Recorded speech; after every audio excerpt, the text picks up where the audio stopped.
आप सभी लोगों को मेरा नमस्कार।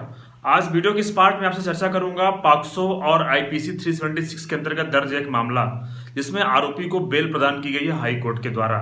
इसमें जो एफआईआर थी और जो केस दर्ज करवाया गया वो एक इंटरेस्टिंग स्टोरी थी। आप भी जब पढ़ेंगे तो आपको भी समझ में आएगा कि इस तरह के काफ़ी सारे तादाद में मुकदमे दर्ज किए जाते हैं जो कि झूठे होते हैं और कई बार ये रंजिशवश या फिर व्यक्ति से बदला लेने के लिए या फिर अपनी किसी बात को मनवाने के लिए इस तरह के मुकदमे दर्ज करवा दिए जाते हैं और सफ़र करना पड़ता है आरोपी को।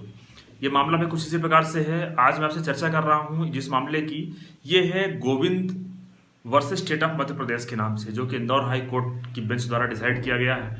और साथ ही ये मामला कुछ इस प्रकार से था कि 28 अप्रैल 2022 को एक महिला के द्वारा, लेडी के द्वारा एक मुकदमा दर्ज करवाया जाता है कि उसके साथ में रेप किया गया है और ये जो आरोपी है वो उसका पड़ोसी है।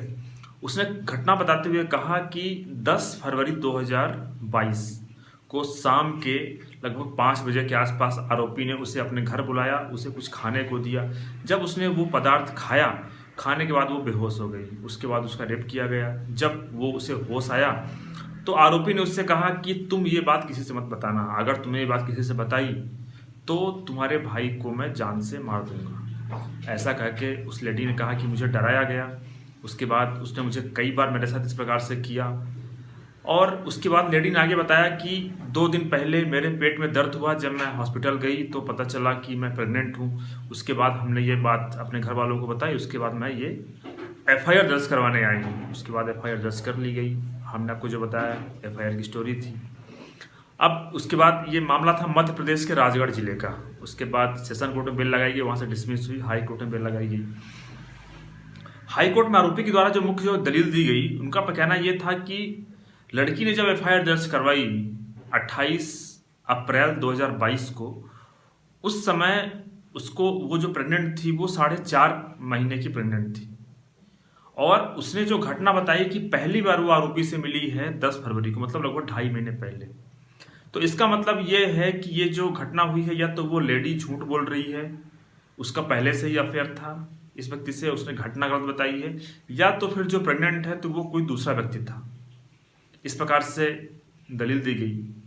और दूसरी दलील ये भी दी गई कि इस लेडी का जो पास्ट रिकॉर्ड रहा है कि इसके पहले भी उसने एक व्यक्ति के खिलाफ इस तरह का मुकदमा दर्ज करवाया था, जिसका मामला चला और व्यक्ति कोर्ट से बरी हो गया है।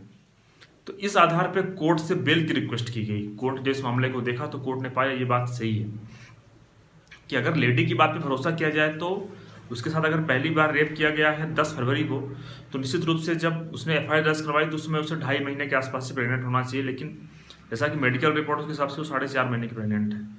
तो इस आधार पर कोर्ट ने पाया कि कहीं ना कहीं ये जो स्टोरी है उसमें कुछ डाउट है, प्रोसिक्यूशन की जो कहानी है उसमें कुछ डाउट है। इस आधार पे कोर्ट ने आरोपी को 50,000 के मुचलके पे आदेश दिया कि इसे बेल पे रिलीज कर दिया जाए, साथ में कुछ कंडीशन भी इम्पोज कर दिया। तो इस प्रकार से आप समझ गए होंगे कि कई बार इस तरह के जो मामले होते हैं, पॉक्सो के जो मामले होते हैं, उसमें झूठी कहानी दर्ज कराई जाती है और उसका नतीजा, उसका खामियाजा भुगतना पड़ता है आरोपी को।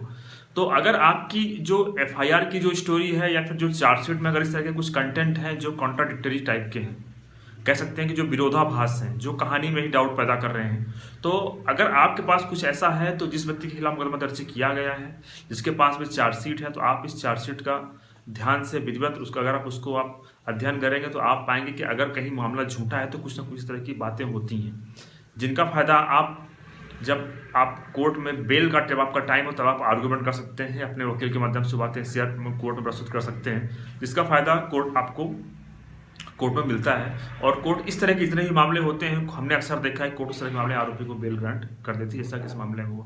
अगर आप इस वीडियो को पढ़ना चाहते हैं तो इसका मैं लिंक ऐड कर दूंगा, आप वहाँ से इसको पढ़ सकते हैं। धन्यवाद साथियों।